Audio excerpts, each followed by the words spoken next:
Ding.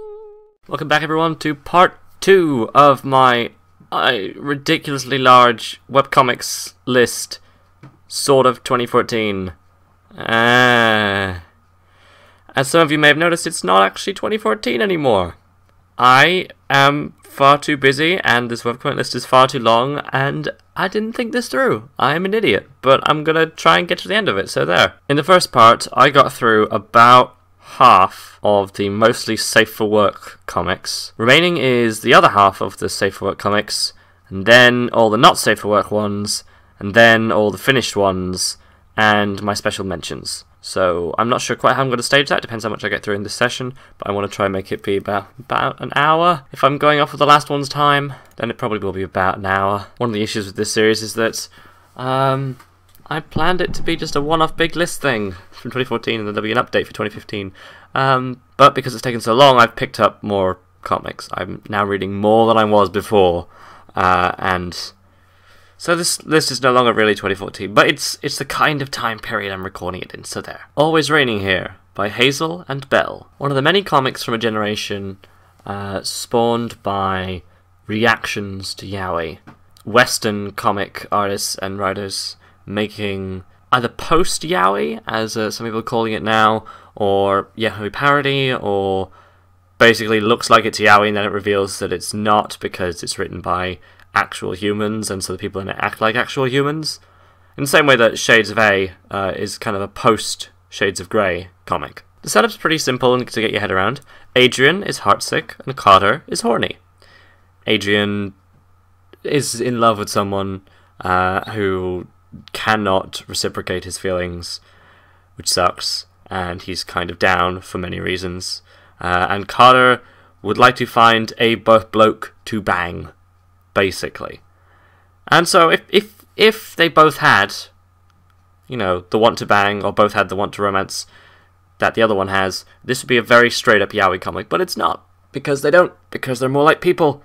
And it's actually realistic about high school, because you've got someone who's massively depressed and stressed under all of the stupid stuff they had to get done, and another one who's happy-go-lucky and fine and okay about everything, because he don't give a shit about his grades or anything around him. Let's face it, if you take high school seriously, you're not allowed to be happy.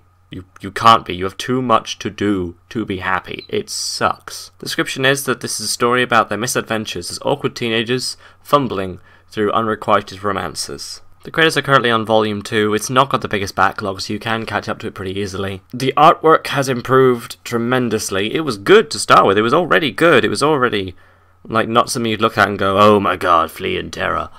We're not talking like El Goonish Shive level, but it has become so refined and so much more aware of the characters. There's some lovely bits of consistency in the design. The characters are really good foils to each other. You can see them wanting, kind of, to get to know each other better, but they're awkward. They don't really know how to interact with each other. Carter comes on too strong, and Adrian comes off way too quiet and reserved. And by talking to each other and actually discussing stuff, they slowly learn to meet in the middle and let their guards of different types down. I may like this one because it's very similar to a relationship I've actually been in, so it feels quite realistic that way. I really like how sweet it is. I like seeing characters have what they want very close to them, but untouchable because of actual reasons you'd find. I think if you're just looking for a straight up, simple, neat little romance and story about self-acceptance and standing up for yourself, and learning to communicate better with people, and this is pretty solid. This is nice. I like it. Yeah, I'm going to mirror that one actually with Autophobia as well, by City on Fire. It's got a really good art style. I love how odd and shaped and different every person's face and nose are in this. You can see the characterfulness, the separation of different characters who would otherwise look quite similar to each other. You know, it's a thing that you find in yaoi very often, is that an artist will have two main characters and only ever write about them. And they do a new book, and they've got two main characters and it's only about them, but they look exactly the same but with different hair colours. And then they have two new main characters who maybe they've swapped positions at that point, but it's very much the same two people. This is incredibly facially diverse and has a diverse cast, which is quite nice. It's another coming of age, kind of awkward, silly, somewhat dumb teenagers figuring things out in a high school. But the twist is the one that, you know, using the yaoi paradigm would very clearly be the top, or the, like, initiator of the relationship. Really wants to start a relationship, but he is emotionally crippled by autophobia, by a fear of people, and a depression that genuinely caused him to have episodes and freak out and try to separate himself from other people and lock himself in a room where no one can find him. And it's incredibly real in that sense, because it's a thing that I've experienced and that people I know have experienced, where you just can't control what you need in these scenarios. And he's constantly afraid that while he does want to tease the living shit out of this person, and it's incredibly adorable because they're so teasable and so ditzy and clumsy, but really cute and endearing, and trying to flirt and then failing completely and backtracking, and it's amazing. They're also afraid that if they go too far, they'll freak out. And they'll freak out in front of this person. And, oh, what's that brilliant lyric by Sia from her song Cellophane? Look at me, I'm such a basket case. Why'd I fall apart? You'll never trust me again. It's from a really good song I highly recommend. No, autophobia I love. It's being redone. It was done previously. It's being redone in full colour. And I'm reading it in the full colour one only. I'm reading it as it goes up. The artwork is just gorgeous. I think the plot may have been tweaked slightly as well, so I figured to avoid confusion I'll stay away from the other one. I don't want to have spoilers that aren't quite spoilers, because it's changed, because that would be very confusing. And it's got a big cast as well. It's about two guys, but there's other people in the world, which is brilliant. And again, in a kind of it feels very post-yaoi, it feels very anti-yaoi, in that it takes a lot of the tropes of it and pisses on them a little. It's also very clearly set in America, because you have, like, people's different heritages, and it's really very cool in how it incorporates that. Best Friends Forever by Mickey Quinn. Oh boy. This comic. Has anyone read The Fault in Our Stars? You know how it starts out being the most hilarious and lovely and beautiful book you've ever read, and then there's a turning point, and it becomes the most emotionally harrowing, tear-inducing, oh good god, why am I still reading, this can only get worse thing. BFFs is similar, in that it started out as very short gag strips, then developed a plot, and then went to incredibly deep and diverse and sad places. A cautionary tale about why you should just fucking talk to people.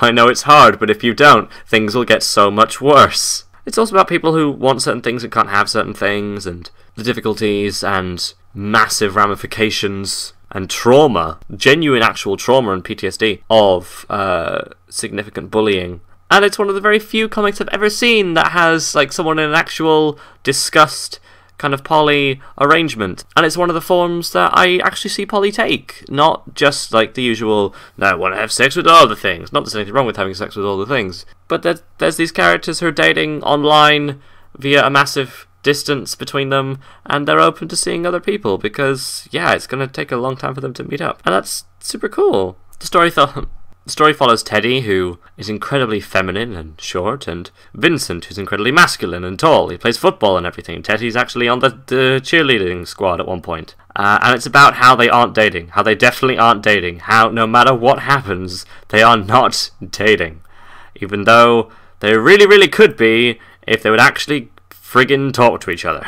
Instead, there's bullying and teasing and sex with a lot of different other people, and not sex with other people, and angst. Lots of angst. This comic goes from being very funny and very lighthearted to being incredibly emotional and sad. And a lot like Prince of Cats or Chaos Comics, the deeper you go, the more depthful it becomes, and it can be a bit too much. I know that whenever a new chapter uploads, I read it, and then I have to go listen to some uplifting music or something, because it kind of gets me down. It's really good. It's really good at what it does, but it does get me kind of down, which it is impressive, really. It's not a read. It's not an insult. It's gone through a few different art styles, as the creator, Mickey, has had to work around other projects and, I think, school. It starts out as full color comics, then monochromatic, and then part comic pseudo chapters where there's a bit of artwork and then a few paragraphs, and it describes what's going on. And whatever helps Mickey get their story out, I'm totally still supporting them on Patreon, because this story is awesome and I want to keep going so I can get some closure. Simple as. It's marvellous, but do start it if you're in for the long haul. Shades of A by Tab Kimpton.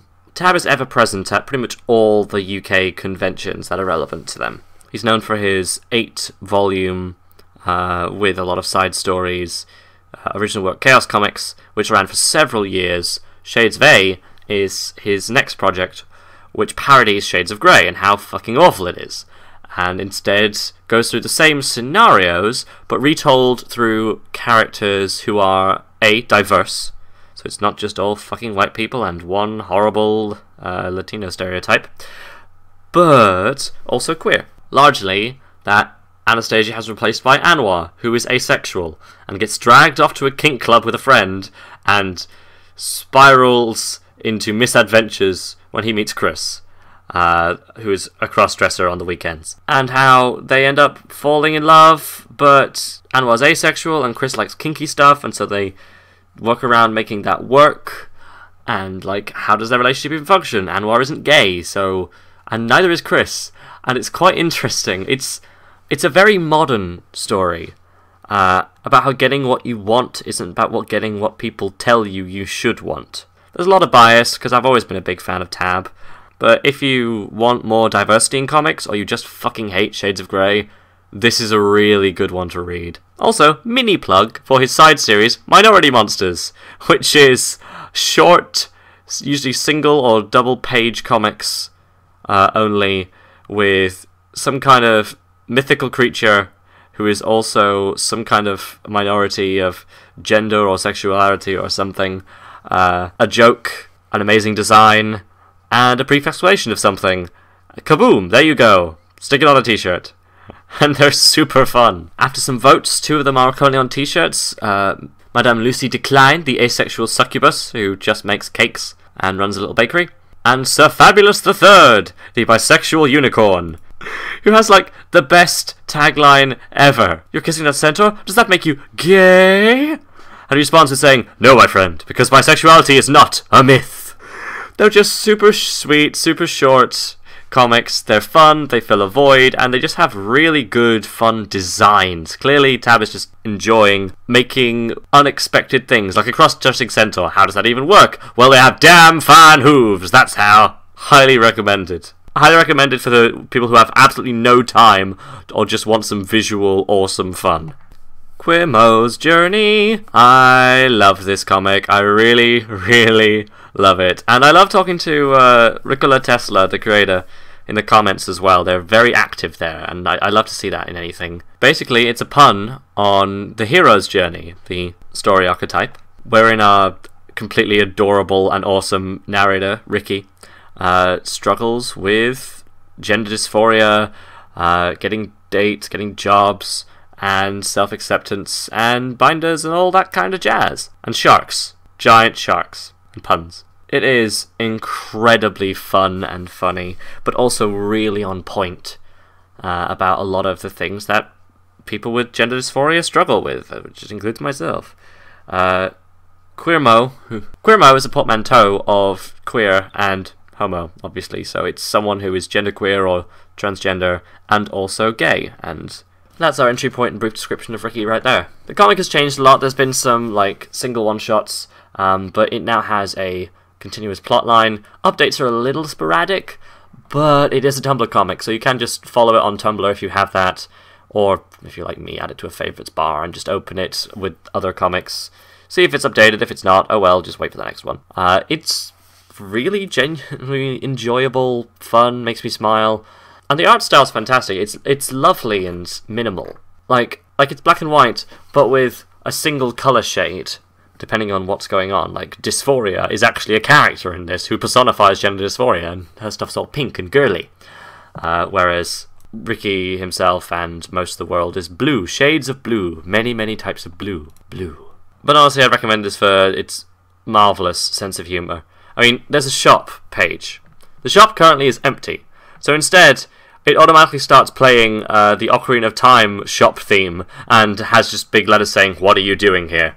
I love stuff like that. I do. And there's a really nice links page, not just for other comics, but for actual resources for people transitioning, which is kind of awesome. Kato Dai on Comics Alliance. Kato Dai is amazing. It's the pen name of Kate Leth, who now writes for Adventure Time and Fraggle Rock and Edward Scissorhands and Bravest Warriors and so many things. And her own work, the Tiny Ghost comic, which she both writes and draws. She does a lot of art for Welcome to Night Vale. She designed lots of patches. She designed the Condos episode, title tag, title card. She has had a hand in pretty much everything from super cool or independent or indie projects that you have ever read. She is amazing like that. And she has her own little comic series just called Kato Dai on Comics Alliance, where she discusses geek culture or comics themselves that come out and just plugs things she likes or talks about certain issues. Kate is amazing. Basically, if you like what I'm doing here but would like to hear it by someone who's good or has music or actually has worked in comics or has super awesome guests that I could never dream of, go listen to her podcast, Less Than Live with Kato Dai. It's better than this. It's better than me. It's better than anything I could ever be. I don't know why I'm spiraling down here. I just love it so much. I really fucking love this podcast. She's had Chip Zartsky. She's had Marguerite Bennett, Babs Tarr, who designed the new Batgirl, Brendan Fletcher, who writes for the new Batgirl and for Gotham Academy, and oh my god, it's so fun. And there's amazing music and production quality, and I'm supporting it on Patreon because god damn is it worth it. What else has Kate done? Oh yeah, she formed The Valkyries, which is a social media group for women who work in comic shops to talk to other women who work in comic shops so they can talk about comics, and it's just a safe space to be awesome. It's not a safe space like in a restrictive sense like so many other things are, I feel, when they get out of control, but it's like just an open space to be awesome and not give a toss. And I think there's over 1,000 people there now. There's hundreds, definitely, if I'm remembering what she said right. You could tell from this fangasm, I friggin' love this woman, platonically. And I highly recommend anything and everything she ever does. I think the 4th Adventure Time graphic novel has just come out, and she's penned that one. The previous one was called Seeing Red. It was a Marceline story about her and Jake going on an adventure in the Nidosphere to get back her axe / guitar, and the story of the axe / guitar, and it's really good. There was an amazing side story at the end with LSP. But there's Gone Adrift, which is the new one, which is about Marceline going into space to combat second album syndrome and get some inspiration. But yeah, Kate. Love, so much love for Kate Leth. I have so much time and love for Kate Leth. I can't even. Strong Female Protagonist by Brennan Lee Mulligan and Molly Ostertag. This comic is perfect. Like, absolutely brilliant. I don't have flaws for this comic. It's, you know, The Incredibles and how it's set in a world post Golden Age of superheroes, and how people do things on the sly, and how they reintegrate with the society, and what governmental bodies are in place, and all that jazz. Strong Female Protagonist is about a strong female protagonist. She's super strong. She is a female, and she is the main character. But she's emotionally and physically strong, that's the major thing. Who is over her career. She's in college, she's studying things, she's doing stuff, and trying to be a productive member of society by learning and getting into things. But she's hung up the hero mask and she's hung up her cape because she was tired of the drama of it all and how everything's painted black and white, except that it isn't. It's actually kind of complicated, and she is friends with someone who was a supervillain because they weren't actually that awful. I mean, they were a supervillain, totally, they were awful. But people would blame them for so many things that they couldn't actually do, just because. It's about so many things. It's a critique of the superhero genre. It's a brilliant piece of world building about what the world would be like if there was a small and understandable number of superpowered individuals, and how the government would react to them, and what measures would be put in place, and how people would be supported to fight them, and how people would be stopped, and how, like, construction projects would happen after stuff is destroyed. What are people who are just super intelligent? How would they be handled? There's politics and legal systems involved, and it's brilliant. And it's all through the eyes of one girl who's trying to figure out how to make a difference. She's nigh on indestructible and super strong. She can't cure world hunger. She can't fix anything with her strength, and it drives her crazy that she can't do anything. And it's just so poignant. It's so the comic we need right now. I love it. I'm just so sad that I discovered it by searching for certain words on Kickstarter, just to find things, and discovered it after it had already finished. And I was like, no, I want this book, I want it!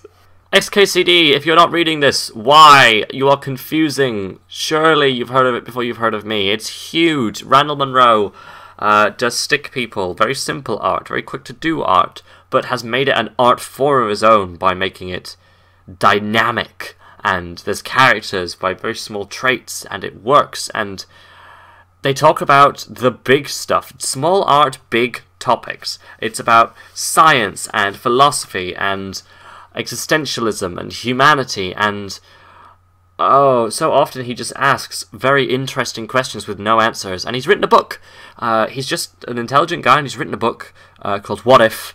And it's a culmination of a load of questions people have sent in, with him massively overthinking the answers, or oversimplifying very crazy questions until you realise they're actually quite simple to begin with. SKC is amazing. I am confused if you would love it and don't already read it, so check it. G-Cutie by Ronnie Ritchie. As in GQ, as in genderqueer, but it's GQUTIE. It's a pun! Because they're queer and a cutie! I love that there is a comic that's just about someone being genderqueer and super cute, and genderqueer and super cute. I got linked to this one through Quimo's Journey, and I cannot thank Ricky enough for it. I adore this adorable thing. It's on Tumblr, so you can follow it that way. Its updates are a little bit random, but honestly, just wait for it. It's worth it. The art style is super cute, and like controlled colours. It's mostly monochromatics and reds, but there's things that splash out, change up, you never know. And it's all just really joyful and lovely, and it's like Rooster Tales, but about genderqueerness rather than transgenderness, and it's a bit more on the joyful side, because Rooster Tales can get awfully deep and awfully sad. But no, I love this. I love this.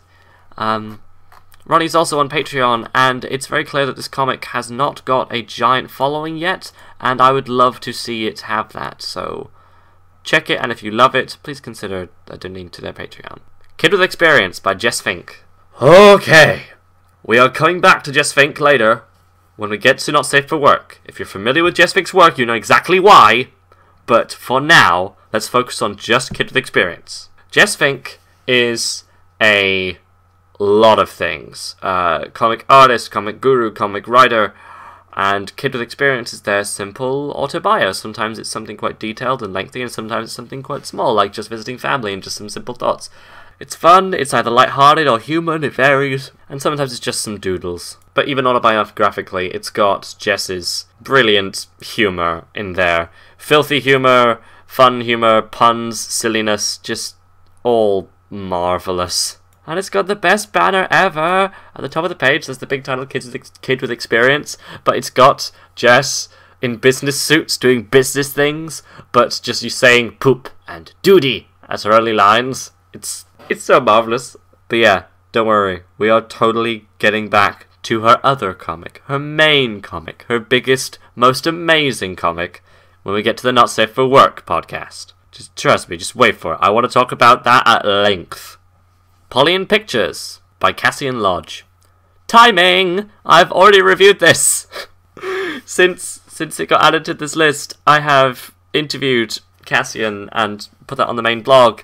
And if you just search through previous videos, you'll find my link to that and my review of Pauline Pictures fully. But it's like XKCD, it's a super simplistic stickman thing, but it's got more colours than XKCD, it's got more different characters going on, and it's all done on backgrounds that are photographs.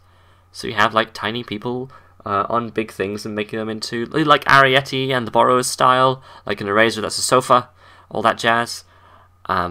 It's about polyamory, it's about asexuality, it's about all sorts of letters in the alphabet soup, and it's just fun, sometimes very insightful, but puns. It's mostly puns. Puns and jokes and puns and a bit of Doctor Who referencing from now and then. If you follow the channel, you should already know that I love this comic, so check out the review if you want more details, but otherwise just read it. It's reached an anniversary and it's got over 200 pages at this point, but they're all very short, so they're very easy to follow and flick through at your leisure.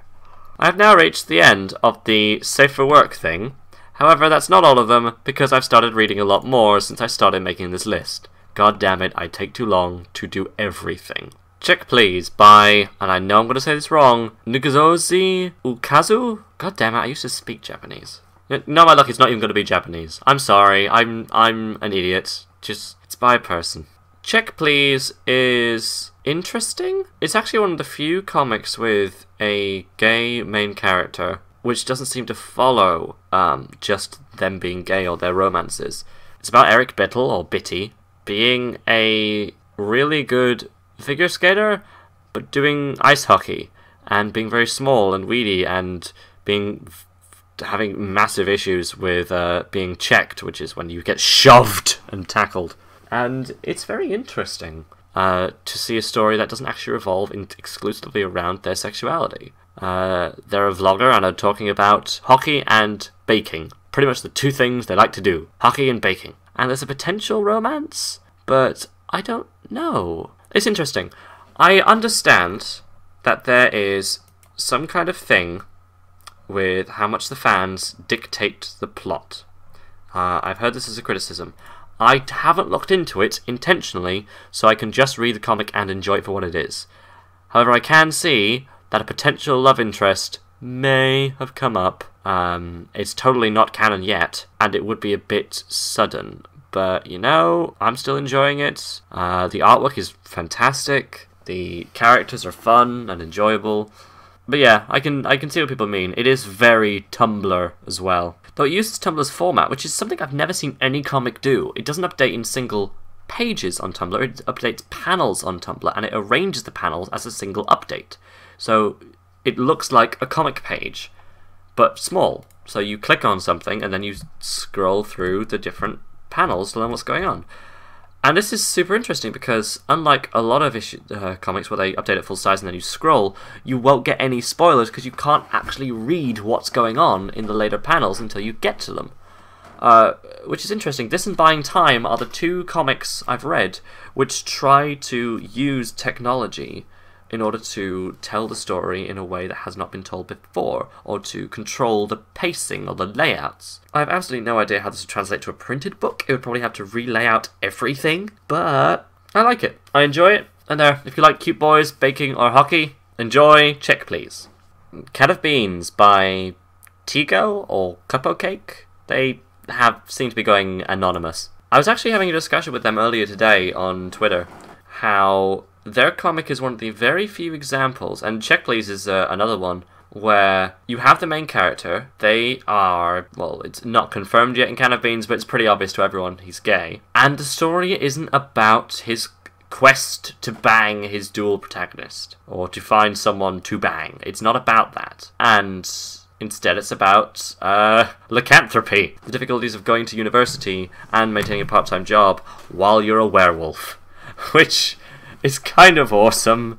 It's also about like learning to compromise with your roommates and learning to accept that people might actually want to help you if you tell them you have an issue, rather than just pushing them away with admittedly some brilliant level trolling, masterful trolling levels. It's incredibly silly, but the artwork is actually very impressive. If you look at not just the characters who are kind of cartoonish, but the backgrounds which are like painted, it's beautiful. The story has just hit a end of chapter, a little bit of a lull while Tigo is moving, so now's actually a good time to catch up. There's like 140 pages so far, pretty followable. Note that the main character does get to be less of an asshole as the story progresses. The asshole is a facade to keep people away. I'm liking it. I'm liking it a lot. It's very fun. It's very silly. The title is nonsensical, but I like that it's adding to the genre something we don't already have, which I hadn't really thought about it until reading and thinking about this comic much. So, kudos to you, cans of beans. The Glass Scientist by Sabrina Coutinho, who it works on Gravity Falls, which I love. It's a pun-filled, very colourful mystery cartoon. It's like Adventure Time, but instead of being like an exploration of a fancy land, it's kind of a mystery conspiracy exploration of some haunted woods filled with supernatural elements. And it's so good. And the artistic style is very much kept in The Glass Scientists, but it's more of an adult thing, hence the swearing. It gets on that very quickly. Not gratuitously, but it's there. I think it's just to say, this isn't just a kid's thing. The artwork is gorgeous, the colouring is gorgeous. I'm loving it so far. It's very, very much in its infancy. So I'd read it now with like 5 pages and then just keep on with it, because it's always good to catch a good comic very early. I did that for Mary Elizabeth Sock, and I was so happy I was able to keep up with it. Also, I recommend Gravity Falls because it's awesome. And I recommend her other work, which was kickstarted, but now is available on Gumroad, Bleeding Heart. A story about an injured werewolf, an amateur mad scientist, and mostly good intentions. Sabrina is clearly writing from a love of humour, a love of the supernatural, and science, and incredibly pretty people. Diverse pretty people, I will add. And not just science, but science with a claw, and drama, lightning, and awesomeness. It's difficult to review this one because it's not very far into it, but totally recommend, because grab it now before there's a backlog, before there's this wall stopping you from reading things. I feel like I haven't filled very much time, so let's add in some other things to fill in the gaps that are relevant. I heard about the Glass Scientists on the Ask Me About My Draculas podcast, which is awesome, where Kelly MacDonald and Matt Crook interview someone and just hang out, really. It's less of an interview, more of a hanging out session, and 2 of them will talk about a supernatural or vampire series they've seen, and the other person will not have seen it, and they have to explain it to them, and the other person has to make guesses about what it's about. And it's not always just a review. Like, there's some ones where it's like, yeah, that was the thing, rather than like, oh my god, what's this thing? And it's nice just to see people, like, as the phrase goes, shoot the shit, and just enjoy themselves and have fun chatting around. And things that they've interviewed, talked about, things like Penny Dreadful, which is alright, Cirque du Freak, which is alright, and Barnicula, which is stupid, but fun. And they've had amazing people on the show before, like Abby Howard, who is just amazing in everything that she does. God damn it, Abby. And for the absolute crap of it, why don't I recommend Dovetail? Dovetail doesn't exist yet. It's Corey Michel's current upcoming project, ETA July 2015. But god damn it, am I going to read the living shit out of that comic once it's up. I've gotten very small hints through her Twitter. I don't know how much I should even be revealing, but I'm going to link to it anyway. Why the F not? I'm going to love Dovetail. I know I'm going to love it, because Corey wrote one of the best post-Yaoi comics of them all. I would say one of, just because, there's TJ and Amal and 14 Nights, but that's like my holy trinity of post-Yaoi comics that either take piss out of the genre or justify the tropes or just have some effing fun with it. Yeah, and I love it. And so, yeah, I can't wait to see what she does next. There's been little snippets of her Twitter. It looks gorgeous. So yeah, that's another big long list of comics to sink your teeth into. Next, to talk about honourable mentions, which are good for some reasons, but are not perfect, and I don't necessarily read them all anymore, as well as the completed projects that I can go through in their entirety with spoiler knowledge, and not safe for work, including Jess Fink's other amazing comic, Chester 5000 XYV, which I cannot wait to talk about, because it is the best thing since ever. Subscribe for the thrilling conclusion of this ridiculous ramble, or support us on Patreon so there's more time to read more comics.